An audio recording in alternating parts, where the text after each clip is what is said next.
Marcos capítulo 10, versos de 1 a 12. A palavra de Deus diz: Levantando-se Jesus, foi dali para o território da Judéia, além do Jordão. E outra vez as multidões se reuniram junto a ele, e de novo ele as ensinava segundo o seu costume. E aproximando-se alguns fariseus, o experimentaram, perguntando-lhe: É lícito ao marido repudiar sua mulher? Ele lhes respondeu: Que vos ordenou Moisés? Tornaram eles: Moisés permitiu lavrar carta de divórcio e repudiar. Mas Jesus lhes disse: Por causa da dureza do vosso coração, ele vos deixou escrito este mandamento. Porém, desde o princípio da criação, Deus os fez homem e mulher. Por isso deixará o homem a seu pai e mãe, e unir-se-á à sua mulher. E com sua mulher serão os dois uma só carne, de modo que já não são dois, mas uma só carne. Portanto, o que Deus ajuntou, não o separe o homem. Em casa voltaram os discípulos a interrogá-lo sobre este assunto. E ele lhes disse: Quem repudiar sua mulher e casar com outra, comete adultério contra aquela. E se ela repudiar seu marido e casar com outro, comete adultério. Nós vamos meditar nesta noite sobre o tema: o ensino de Jesus sobre casamento e divórcio. O ensino de Jesus sobre casamento e divórcio. Você nota que toda a ênfase do Evangelho de Marcos foi sobre a ação de Jesus, as obras de Jesus, os milagres de Jesus. Isso porque Marcos escreveu para os romanos, e os romanos estavam muito mais interessados em ação do que em discursos, do que em ensinamentos. É por esta causa que Marcos, ele foca sua atenção principalmente nas obras de Jesus, nos milagres de Jesus, nos grandes feitos de Jesus. Mas esse texto, a ênfase não é sobre curas, nem sobre milagres, mas a ênfase é sobre o ensino de Jesus.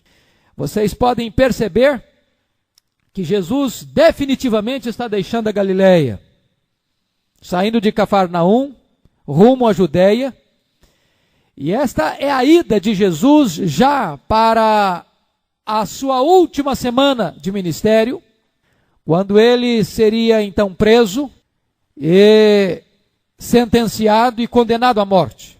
E o texto nos informa que Jesus está indo da Galileia para a Judéia, pela parte da além do Jordão, ou seja, pela parte da Pérea, por onde passaria também por Samaria. E esta região da Pérea, juntamente com a região da Galileia, era o território governado por Herodes Antipas. E o texto nos informa que, na medida em que Jesus está indo, a multidão aglomera e Jesus ensina a multidão. Porque o ministério de milagres ou de maravilhas e o ministério de ensino de Jesus não está divorciado. Sempre que é uma multidão, Jesus está ensinando. Mesmo quando os resultados não parecem promissores, Jesus nunca desiste do ministério do ensino. Era seu costume fazer isso. É desta maneira que surgem os inimigos de plantão, os fariseus. E diz o texto que eles chegam com uma pergunta de algibeira. E aqui eu entro no primeiro ponto da minha mensagem. Uma pergunta desonesta. Você pode perceber a intenção deles. Versículo 2. E aproximando-se alguns fariseus, o experimentaram. A versão corrigida diz, o tentaram. Perguntando-lhe, é lícito ao marido repudiar sua mulher? Na verdade, os fariseus não queriam saber nenhuma informação para orientação deles. Eles já tinham a opinião deles formada. Na verdade, eles não queriam uma resposta. Nem simplesmente estavam fazendo uma pergunta. A intenção deles era armar uma rede para Jesus. Uma pergunta tentadora, capciosa. Em outros termos, eles estavam tentando aferir a questão da ortodoxia de Jesus. Eles queriam pegar Jesus no contrapé. Eles queriam apanhar Jesus num ato falho. Eles queriam encontrar nos lábios de Jesus uma resposta que pudesse comprometê-lo. E eu fico então a perguntar, qual era, na verdade, a intenção dos fariseus ao fazerem esta pergunta para Jesus? Você vai ver que pelo menos eles tinham 3 intenções debaixo da manga, o escondido na manga. Primeira intenção deles, com esta pergunta, era colocar Jesus contra Herodes. Esta região da além do Jordão era exatamente a região onde João Batista, primo de Jesus, precursor de Jesus, estivera pregando. Era nessa região que ficava a prisão de Maquerós, onde João Batista foi recolhido à cadeia, recolhido à prisão, por interferir num relacionamento conjugal, por denunciar o divórcio ilícito e o segundo casamento ilícito do rei Herodes. Na verdade, o que os fariseus queriam era o seguinte: se Jesus respondesse negativamente à pergunta deles, é lícito ao marido repudiar sua mulher? Se Jesus dissesse assim, não é lícito. Eles pensaram, Jesus está comprando uma briga com Herodes. E se ele comprou uma briga com Herodes, no território de Herodes, no campo de Herodes, certamente ele terá o mesmo destino que João Batista teve. Ele será preso. E certamente será degolado. E era exatamente isso que eles queriam. Então era essa a primeira intenção deles. A segunda intenção dos fariseus, ao fazer esta pergunta para Jesus, era colocar Jesus contra Moisés. Contra Moisés. Na verdade, se Jesus dissesse assim, é permitido sim ao marido repudiar sua mulher, aí Jesus estaria numa situação muito difícil com respeito a Moisés. Prestem atenção que na cabeça dos fariseus, aquela era uma pergunta para a qual Jesus não teria saída. Se Jesus dissesse não, ele estava implicado com Herodes. Se ele dissesse sim, ele estava implicado com Moisés. De qualquer maneira, eles pensaram, nós vamos apanhar Jesus no contrapé. Porque, na verdade, Moisés legislou sobre essa questão de casamento e divórcio. Se você olhar o princípio da criação, e o Pentateuco todo foi escrito por Moisés, no livro de Gênesis, que foi escrito por Moisés, está lá o padrão de Deus para o casamento. E nesse padrão de Deus para o casamento, conforme vamos ver daqui a pouco, não existia o instituto do divórcio.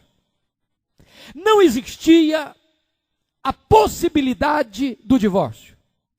Quando Moisés vai legislar sobre a questão do divórcio, lá em Deuteronômio capítulo 24, versículos de 1 a 4, ele está fazendo isso para exatamente pôr o pé no freio e não para estimular o divórcio, conforme vamos ver também ao longo desse estudo. E se você perceber, no texto paralelo de Mateus, capítulo 19, versículo 3, a pergunta dos fariseus ainda é mais capciosa.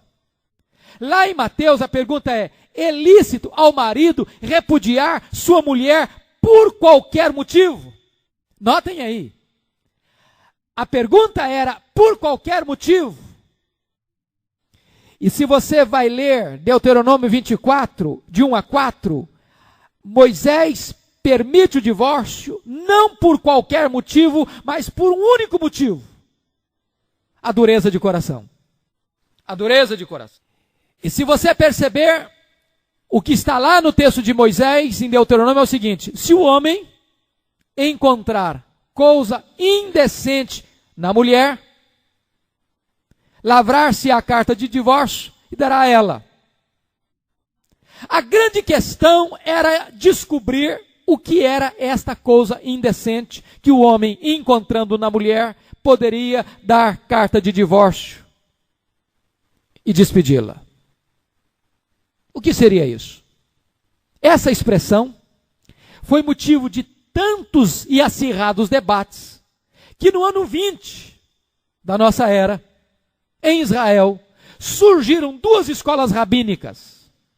a escola de Hilel, do rabino Hilel, e a escola do rabino Shammai. O rabino Hilel era um homem, chamaríamos hoje de um liberal. E ele entendia, ele focava não a palavra indecente, mas coisa. E para ele, qualquer coisa era motivo para um homem divorciar-se da sua mulher. Por exemplo, queimar a refeição. Segundo, falar alto demais ao ponto de incomodar o vizinho. Terceiro, este homem encontrou uma mulher mais atraente do que a sua esposa. Ele podia então desvencilhar-se dela. De tal maneira que a linha do rabino Hilel é de que o homem podia separar-se, divorciar-se da sua mulher por qualquer motivo. Mesmo que não tivesse motivo, ele ainda poderia separar. Entretanto, o outro rabino, o rabino Shammai, que era conservador, ele disse: não, nós temos que entender o que significa a palavra indecente. Se o homem encontrar na mulher coisa indecente. E Shammai entendia que indecente aí era um termo que descrevia infidelidade ou imoralidade ou infidelidade conjugal ou adultério. De tal maneira que Shammai restringia a questão do divórcio lá dentro da concessão mosaica ao adultério. Desta forma, eles estavam querendo perguntar para Jesus o seguinte: Jesus, nós queremos saber em que time o senhor joga. Que escola o senhor defende? O senhor está do lado de Shammai ou o senhor está do lado de Hilel? Mas a terceira intenção deles era jogar Jesus não só contra Herodes, contra Moisés, mas contra o povo. Pensem vocês. Se Jesus dissesse assim: bom, é lícito sim o marido repudiar a mulher. O que vocês acham que as mulheres iam pensar de Jesus? As mulheres que o seguiam. As mulheres que o suportavam até financeiramente em seu ministério. O que vocês acham que o povo ia pensar acerca de Jesus? Ele está incentivando a decadência moral. Ele está incentivando a decadência da família. Ele está incentivando o enfraquecimento dos valores morais que devem reger a família e a sociedade. Na verdade, essa era a intenção dos fariseus. Por isso, o segundo ponto da nossa mensagem é uma resposta esclarecedora. Diante de uma pergunta desonesta, vem uma resposta esclarecedora. Preste atenção que Jesus nos ensina aqui. Leia os evangelhos com atenção e você vai perceber que todas as vezes que alguém chegou para Jesus com uma pergunta de algibeira, com uma pergunta mal intencionada, com uma pergunta truque, ele não caiu no jogo, ele não caiu na cilada, ele não entrou no esquema, ele fez uma outra pergunta. Nós tínhamos que aprender isso. Jesus responde uma pergunta com outra pergunta. Lá em Mateus, Jesus perguntou: não tendes lido? Que desde o princípio Deus os criou homem e mulher? Que se disse: por isso deixa o homem seu pai e sua mãe, se une a sua mulher, tornando-se os dois uma só carne, o que Deus ajuntou não separe o homem. Em outros termos, Jesus está dizendo: vocês não conhecem a Bíblia? Vamos voltar para a Bíblia? Vamos discutir o assunto à luz da Bíblia? Aqui, em Marcos, a situação é um pouco diferente. E eu chamo a sua atenção para nós olharmos o que está escrito aí a partir do verso 3. Ele lhes respondeu: que vos ordenou Moisés? Tornaram eles: Moisés permitiu lavrar carta de divórcio e repudiar. Mas Jesus lhes disse: por causa da dureza do vosso coração, ele vos deixou escrito esse mandamento. Então nós vamos ver algumas coisas aqui muito importantes. Muito importantes. Notem a pergunta de Jesus e notem a resposta dos fariseus. Eu chamo a sua atenção para os verbos. Como é que foi a pergunta de Jesus? Que vos ordenou Moisés? Qual foi a resposta deles? Que verbos eles usaram? Moisés permitiu. Veja você que Marcos está focando o oposto de Mateus. Marcos está olhando para um ângulo diferente de Mateus, porque lá em Mateus, a pergunta deles foi esta: por que então Moisés mandou dar carta de divórcio e repudiar? Aí Jesus respondeu: por causa da dureza do vosso coração, Moisés permitiu. Eles perguntaram: mandou? E Jesus responde: permitiu. Agora Jesus pergunta: mandou? E eles respondem: permitiu. Como é que está? Está tendo contradição? Não. Ponto que eu quero chamar a atenção é o seguinte: quando Jesus está focando isso aqui, com a pergunta, que vos ordenou Moisés? Jesus está dirigindo a mente dos fariseus, não para Deuteronômio 24, mas está dirigindo a mente dos fariseus para Gênesis capítulo 1, versículo 27 e 28, e Gênesis capítulo 2, versículo 24. Enquanto eles estão preocupados com Deuteronômio 24, Jesus está preocupado, ou melhor, focado em Gênesis capítulo 1 e capítulo 2. Por quê, meus irmãos? Por quê? Porque Gênesis capítulo 1 e 2 é a instituição do casamento antes da queda. Gênesis capítulo 1 e 2 são as balizas e os princípios eternos de Deus que devem reger o casamento ao longo de todos os tempos. Esses princípios nunca mudaram. Esses princípios não são concessão, são ordenança, são ordem, são imperativos de Deus. Agora, Deuteronômio 24 é uma permissão depois do pecado por causa da dureza do coração humano. Na verdade, os fariseus não estão querendo compreender os princípios de Deus, eles estão querendo buscar as filigranas da lei que lhes permita repudiar sua mulher. Aí então eu chamo a sua atenção para alguns pontos que Jesus vai trabalhar sobre divórcio. Qual é a posição de Jesus sobre o divórcio? Primeiro, o divórcio não é uma instituição divina. Olha o verso 4. Tornaram eles, Moisés permitiu lavar a carta de divórcio e repudiar. Notem o verbo permitir. Não tem verbo mandar, não tem verbo ordenar aqui. Significa que Deus instituiu o casamento e não o divórcio. O casamento é a expressa vontade de Deus e não o divórcio. No princípio, quando Deus instituiu o casamento, leia Gênesis, e você não encontrará sequer qualquer vestígio de permissão para divórcio. De tal maneira que o divórcio é fruto do pecado. O divórcio é fruto da desobediência. O divórcio é fruto da dureza do coração humano. Enquanto o casamento é digno de honra entre todos, a Bíblia diz que Deus odeia o divórcio. Segundo ponto que eu enfatizo: o divórcio não é um mandamento divino. Primeiro, ele não é uma instituição divina. Olha para Gênesis e você não vai ver Jesus, ou melhor, Deus instituindo, Deus Pai instituindo o divórcio. Não vai ver isso. Segundo, o divórcio não é um mandamento divino. Versículos 4 e 5.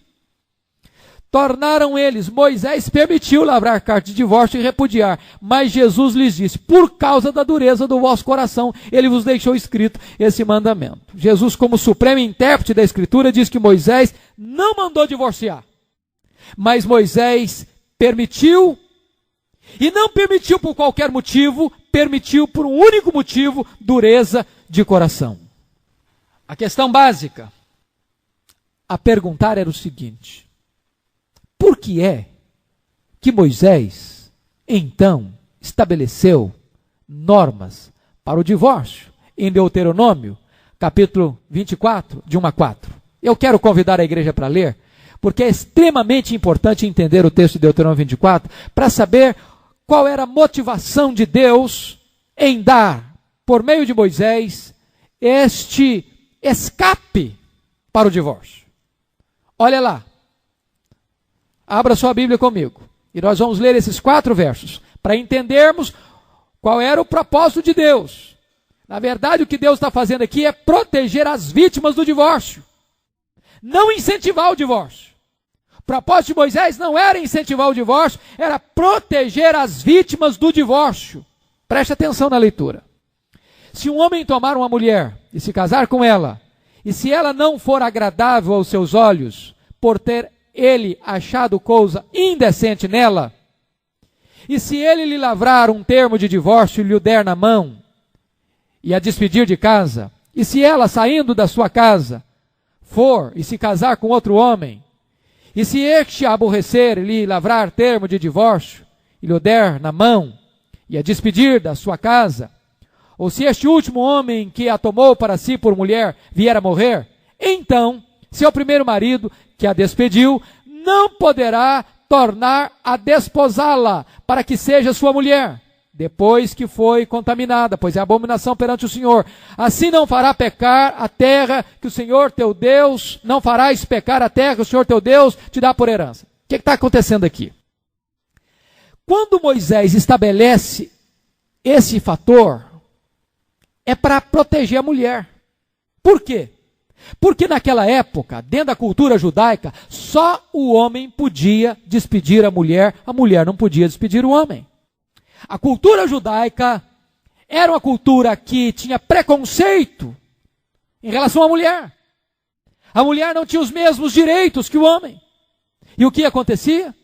Às vezes este homem abusava dessa mulher, e este homem separava-se dessa mulher. E se essa mulher, separada do marido, não tivesse a carta de divórcio, ela não podia casar-se de novo. E então ela ficava desamparada, mal falada e numa situação de total desalento e desamparo na sociedade. Então, o alerta de Moisés é esse. Agora preste atenção, marido. Pense duas vezes antes de você lavrar a carta de divórcio e entregar para essa mulher. Porque se você despedir essa mulher e ela se casar com outro, não tem mais chance de você voltar para ela. Então pense bem antes de tomar essa decisão. Sabe por quê que acontecia? Às vezes o homem desprezava essa mulher no desalento, relacionava-se com outra pessoa, depois o homem se arrependia e queria voltar a ter aquela mulher a quem havia despedido. De volta. E Moisés está dizendo, olha, se você der carta de divórcio, se essa mulher casar outra vez, mesmo que o segundo marido a desampare, mesmo que o segundo marido morra, mesmo que ela fique viúva, você, primeiro marido, não pode desposá-la outra vez. Em outros termos, Deus estava colocando um freio nesta impetuosidade masculina de apressadamente despedir a sua mulher. Deus estava protegendo o elemento mais fraco dentro da cultura judaica. Terceiro aspecto que você vai perceber. Terceiro aspecto sobre o divórcio. É que o divórcio não é compulsório. O divórcio não é compulsório. Olha o verso 5. Agora vamos voltar lá para Mateus 10. Lá para Mateus 10. Mas Jesus lhes disse, por causa da dureza do vosso coração, ele vos deixou escrito esse mandamento. E eu pergunto, o que é dureza de coração? O divórcio é fruto da dureza de coração. O divórcio só floresce nesse terreno árido da insensibilidade e da falta de perdão. Mesmo quando há coisa indecente, mesmo quando há infidelidade, que dá razões legítimas para um divórcio, o divórcio não é obrigatório e nem é compulsório. Ou seja, mesmo o cônjuge traído pode resolver, em vez de divorciar, perdoar o cônjuge que falhou, obviamente se ele se arrependeu, e restaurar a relação. É isso que o texto está querendo dizer. O que Jesus está estabelecendo é que o caminho do perdão e da restauração é um caminho melhor do que o caminho do divórcio. Que o divórcio, ele é apenas fruto de um coração indisposto a perdoar. É óbvio que, nesse caso, a parte faltosa tem que demonstrar arrependimento, porque é possível também que uma parte, ou o marido ou a mulher, transgrida e diga assim, bom, eu transgredi e quero continuar na transgressão. Aí não oferece ao cônjuge a possibilidade da restauração. Ninguém restaura um casamento sozinho. Existe até um livro de como salvar seu casamento sozinho. Se vocês descobrirem, me ensinem, porque eu só achei isso em título de livro até hoje. Porque não há como restaurar duas partes quando só uma coopera. É necessário que haja uma disposição de ambos. Da parte quem falhou se arrepender e pedir perdão, e da parte que foi traída, conceder o perdão. Mas não existe restauração se a parte que falhou quer continuar no erro, e aí não tem como restaurar aquilo que não há disposição de restauração. O que é importante perceber, irmãos, é que mesmo quando há infidelidade, mesmo quando há, e a Bíblia não está aqui estimulando a infidelidade coisíssima nenhuma. O que a Bíblia está dizendo é que sempre que há arrependimento e disposição de perdão, há chance para o casamento, há esperança para o casamento. Moisés permitiu dar carta de divórcio por causa da dureza do coração. É óbvio, nós vamos ver oportunamente, que se houver infidelidade e a parte traída tomar a decisão de divorciar-se, esse divórcio é legítimo. É preciso dizer isso. Se alguma dúvida paira, é só você abrir comigo lá em Mateus 19. Olha lá, por favor. Mateus 19, 9. É o mesmo contexto. Quando Jesus, também tratando da mesma matéria, diante da pergunta dos fariseus, por que mandou então Moisés dar carta de divórcio e repudiar? Respondeu-lhes Jesus, por causa da dureza do vosso coração, é que Moisés os permitiu repudiar vossa mulher. Entretanto, não foi assim desde o princípio, ou seja, desde o princípio que lá na criação, quando Deus estabeleceu as balizas e os princípios do casamento, não tinha o dispositivo do divórcio. Eu, porém, vos digo, verso 9, quem repudiar sua mulher, não sendo por causa de relações sexuais ilícitas e casar com outra, comete adultério. O que Jesus está dizendo é que se houver relações sexuais ilícitas, o divórcio é lícito.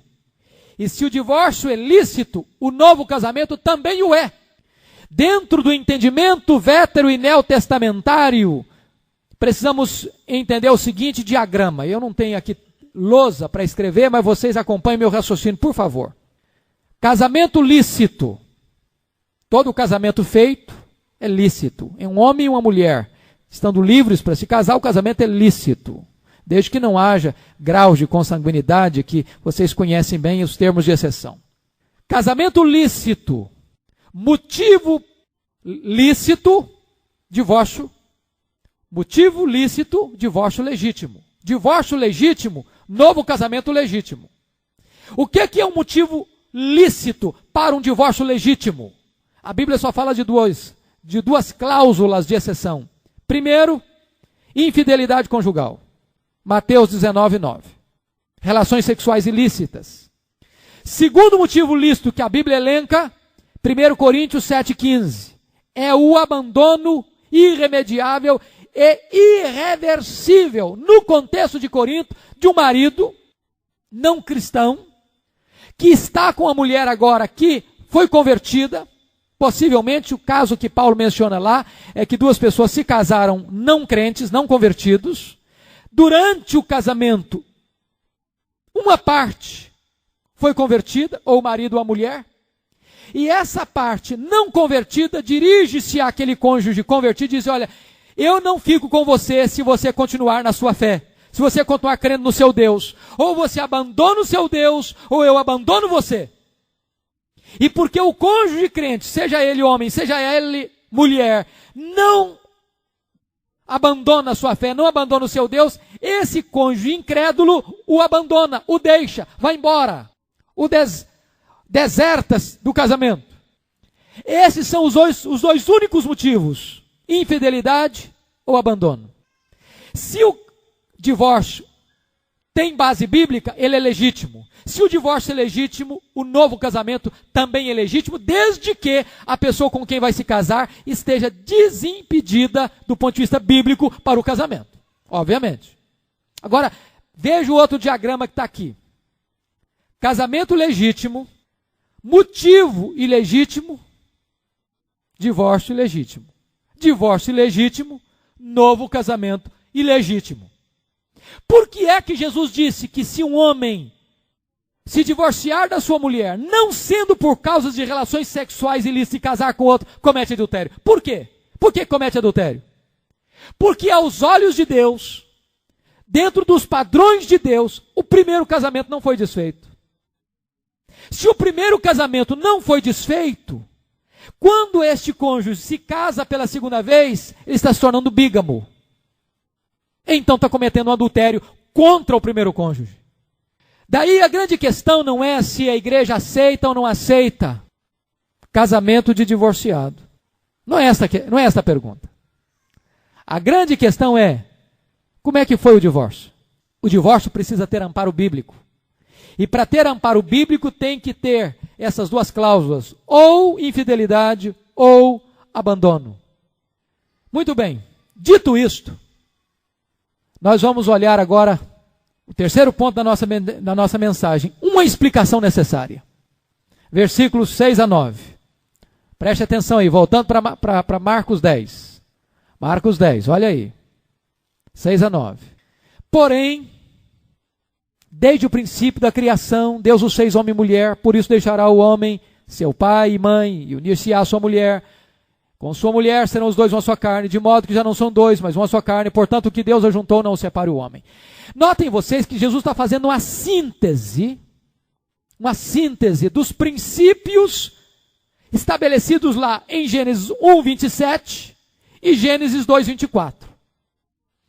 Aqui Jesus está lançando os 4 pilares do casamento, conforme estabelecidos por Deus na criação. Que pilares são esses? Em primeiro lugar, o que é um casamento legítimo aos olhos de Deus? Primeiro, é um casamento heterossexual.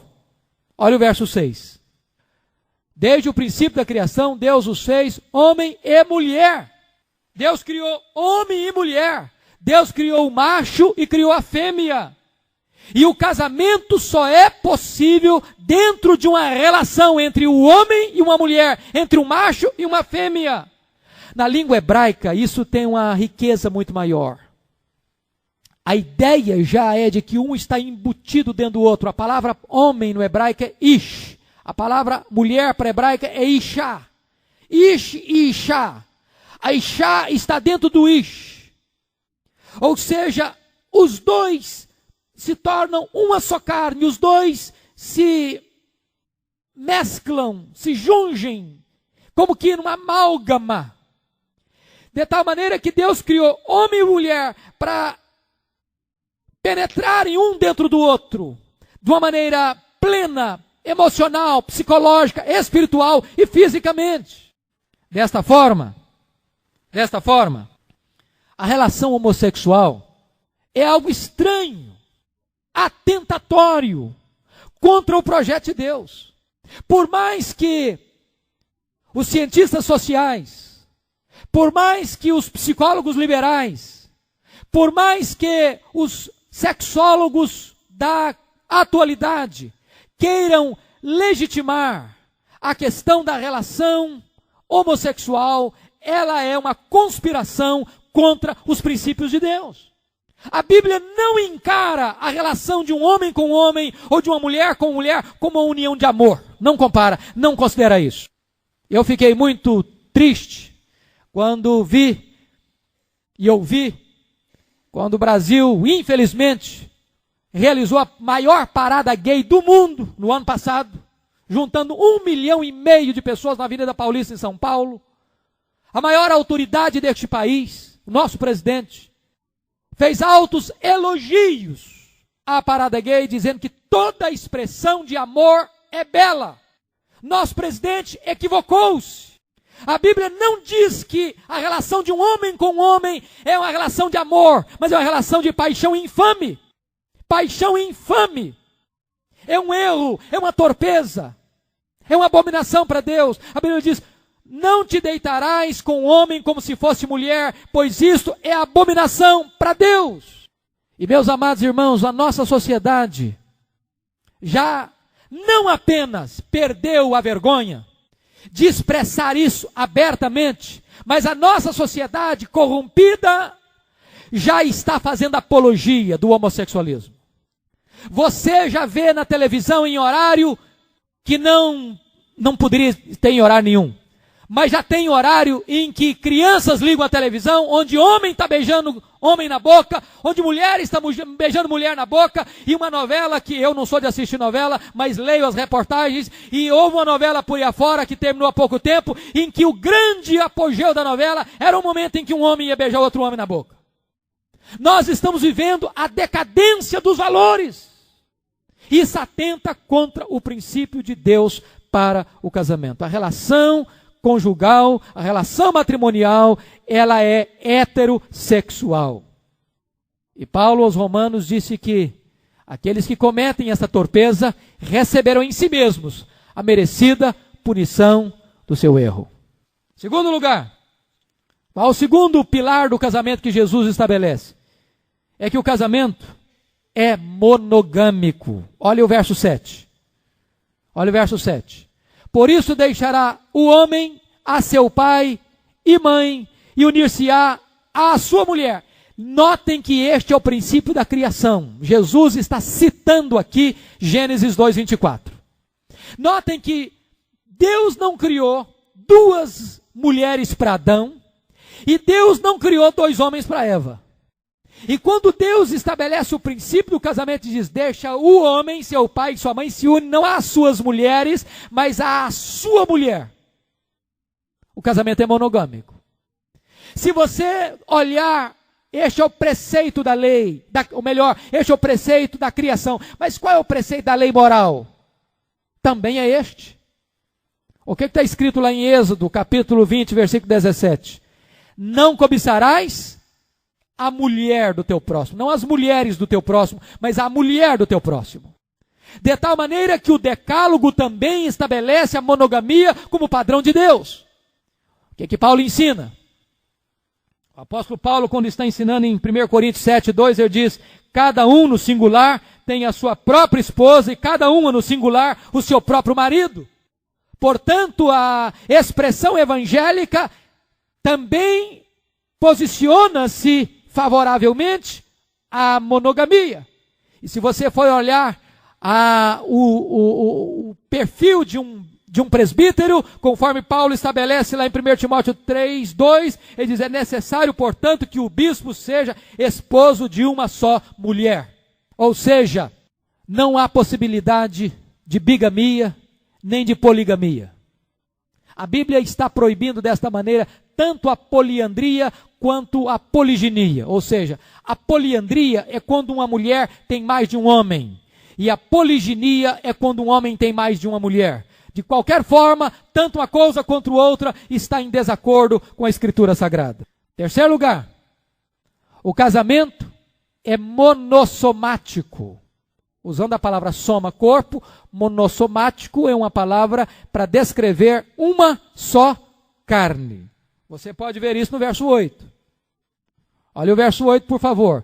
E com sua mulher serão os dois uma só carne, de modo que já não são dois, mas uma só carne. É quando o ish entra dentro da ishá. E você nota que esta uma só carne está não apenas estabelecendo o princípio da união psicológica, emocional, espiritual, mas sobretudo física.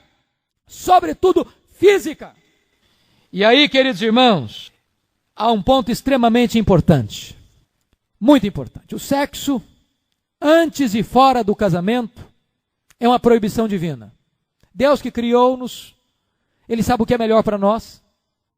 Deus que criou-nos, sabe quais são as leis que devem reger-nos para a nossa felicidade. E Deus não é sádico. Deus sempre quer o melhor para nós. E sempre que alguém segue o princípio de Deus, ele é feliz, porque os mandamentos de Deus não são penosos. Eles nos foram dados não para nos esmagar, mas para nos edificar e nos instruir no caminho do bem. De tal maneira que o rapaz e a moça, que tem a bênção de se preservar para o casamento, está seguindo um caminho de felicidade. Eu nunca vi uma pessoa dizer que foi infeliz porque guardou-se para o casamento. Ou alguém dizer, olha, eu fui despreparado para o casamento porque eu não tive experiências sexuais quando solteiro. Isso é tolice. Achar que é preciso ter sexo quando solteiro, para quando chegar no casamento já ter experiência e então saber como lidar com a questão do sexo. É tolice isso. Isso vai de encontro, contrário ao padrão e ao ensino de Deus. Mas o que é maravilhoso é que o que é proibição para os solteiros é ordenança para os casados. O que é pecado para o solteiro é bênção para o casado. Note você que Deus não está dizendo que o sexo é ruim, Deus não está dizendo que o sexo é impuro, Deus não está dizendo que o sexo não é santo. A Bíblia diz que o sexo é santo, é puro e é bom. Mas o sexo precisa ser desfrutado dentro do contexto de uma aliança de amor, dentro do contexto do vínculo conjugal. Antes do homem unir-se à sua mulher, ele tem que deixar pai e mãe. Notem isso, por favor. Notem isso, por favor. Quando Paulo diz, quando Moisés registra isso, por isso deixa o homem pai e mãe, se une à sua mulher, tornando-se os dois uma só carne. Não se pode tornar-se uma só carne para depois se unir e para depois deixar pai e mãe. A sociedade contemporânea está invertendo a ordem de Deus. Está se tornando uma só carne para depois se unir e então deixar pai e mãe. Primeiro deixa pai e mãe, ou seja, primeiro tem o casamento. Tem o casamento. Depois os dois se unem. E essa palavra unir no hebraico é uma palavra tão forte que é a mesma palavra que usa para colar duas folhas finas, delgadas, onde você não pode separar mais. Se você separar, você rasga. E só então eles se tornam uma só carne. Só então vem a questão da experiência sublime, gloriosa, abençoada, que é a vida sexual dentro do casamento. Alguém já disse, e precisamos concordar, que depois da salvação não há coisa mais fantástica que Deus tenha criado, além do sexo. O sexo é uma das maiores dádivas de Deus, e ele é tão sublime, ele é tão extraordinário, que um rapaz e uma moça devem esperar o tempo certo para desfrutá-lo da maneira certa, porque a Bíblia diz, digno de honra entre todos seja o matrimônio e o leito sem mácula, porque Deus julgará os impuros. De tal maneira que a união conjugal, ela é algo tão sublime, tão extraordinário, que ela é mais íntima e mais estreita do que a própria relação dos pais com os filhos. Um filho é parte de você, o cônjuge é você. Os dois são uma só carne. Por isso a Bíblia diz que o marido deve amar a sua mulher como o seu próprio corpo. Quem ama a sua mulher, a si mesmo se ama. O contrário é verdade. Quem fere a sua mulher, a si mesmo se fere. Agora note uma coisa. Homem e mulher, ao se casarem, tornam-se uma só carne, mas a Bíblia não diz que eles se tornam um só espírito. Eles se tornam uma só carne e não um só espírito. Porque se a Bíblia dissesse que o homem e mulher tornam-se um só espírito, a morte não podia separar o casal. O casamento é apenas para esta vida. Não há casamento eterno. Isso é heresia dos mormons. Daí nós temos que ter muito cuidado com certos consolos em funerais, né? Às vezes determinados cônjuges, no afã do amor, no afã do seu carinho afetuoso de fidelidade, passa a ideia de que lá no céu vão ser marido e mulher. Isso não é verdade. Não é verdade. Um casal pode ter vivido aqui 60 anos de feliz vida conjugal. Lá no céu eles não vão ser marido e mulher. Lá no céu nem se casa, nem se dá em casamento. Portanto, dá um jeito de aproveitar bem o seu casamento agora, porque depois não tem jeito mais. Depois não tem jeito mais. O último pilar do casamento, que Jesus estabelece, é que o casamento ele é indissolúvel. Olha o verso 9. Olha o verso 9. Portanto, o que Deus ajuntou, não o separe o homem. Agora, é importante perceber uma coisa aqui, queridos.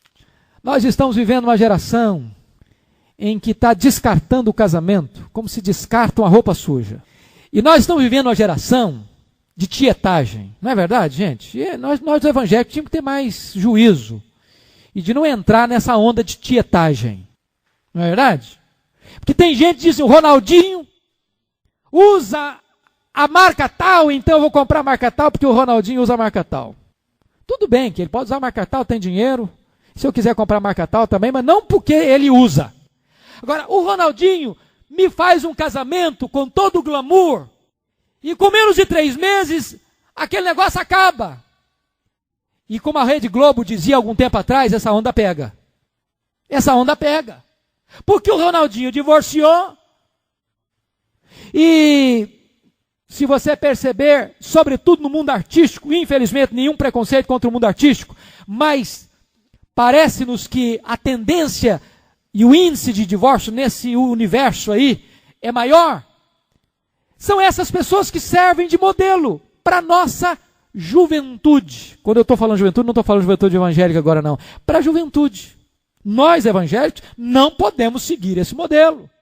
Nós não podemos seguir esse padrão. Um jovem crente não se casa para experimentar. Vou fazer uma experiência. Se der certo, nós vamos em frente. Se não der certo, a gente acaba. Um rapaz, uma moça, tem consciência do ensino de Deus, não se casa para fazer uma experiência. O casamento, aos olhos de Deus, é indissolúvel. O índice de divórcio tem crescido espantosamente. Espantosamente. Por quê? Talvez nós pudéssemos citar alguns fatores. Primeiro, porque acabou o reinado machista.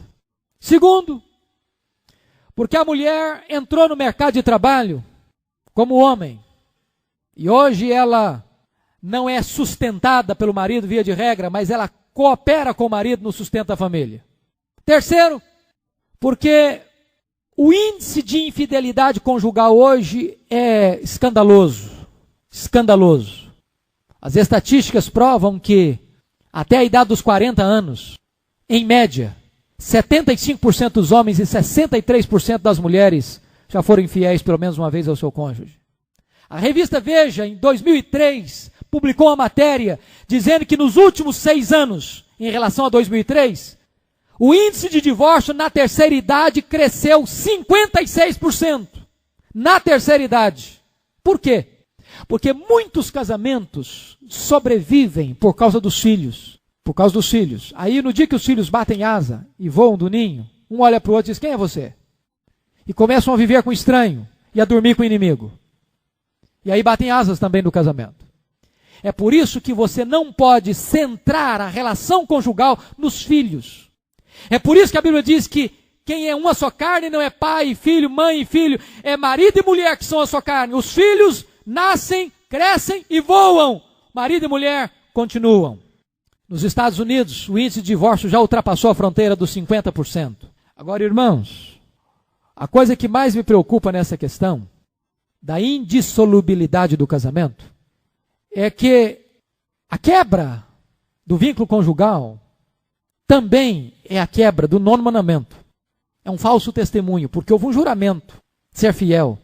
Mais do que isso, à luz de Malaquias 2 e Provérbios, Malaquias 2,14 e Provérbios 2, 16 e 17, é a quebra de uma aliança feita na presença de Deus e Deus como testemunha dessa aliança.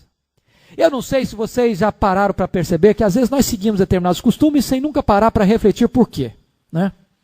Por exemplo, hoje tornou-se convenção social de que quando você vai se casar, você convida testemunhas, que alguns chamam de padrinhos. Aí você bota um monte de gente para lá, outro monte de gente para cá, e às vezes a gente até escolhe, porque também é a oportunidade de ganhar presente, né? E as testemunhas, acabou a cerimônia, vão embora.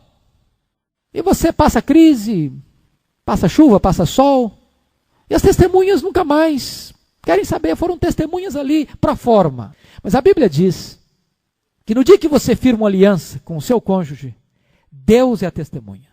E Deus acompanha esse casamento 24 horas por dia. E a Bíblia diz que quando um desses cônjuges, seja ele o homem, seja a mulher, quebra esta aliança, isto ofende a Deus. Isto entristece a Deus. Porque isto atenta contra uma instituição e um mandamento que o próprio Deus estabeleceu. É por isso que a Bíblia diz que Deus é testemunha e Deus odeia o repúdio. Mas eu quero só, para chegar ao penúltimo ponto da minha mensagem, que é breve, colocar aqui o ponto mais usado hoje para justificar o divórcio. A pessoa dizer, a Bíblia está dizendo que o que Deus uniu não separa o homem. Meu casamento não foi Deus que uniu. Eu nem conhecia Deus, eu nem orei. Eu fiz meu casamento atabalhoadamente, apressadamente. Eu nem pensei direito. Deus não estava nem nesse negócio. Então eu estou saindo dele numa boa, com a consciência tranquila, porque a Bíblia diz que o que Deus uniu, o homem não pode separar. Agora, o que Deus não uniu, não tem problema, eu vou separar, porque Deus não uniu meu casamento, eu não orei, eu não pedi a Deus, eu não busquei a direção de Deus, então eu estou fora. Preste atenção nisso. O casamento é uma instituição universal. É por isso que o divórcio não é pecado só para crente, não.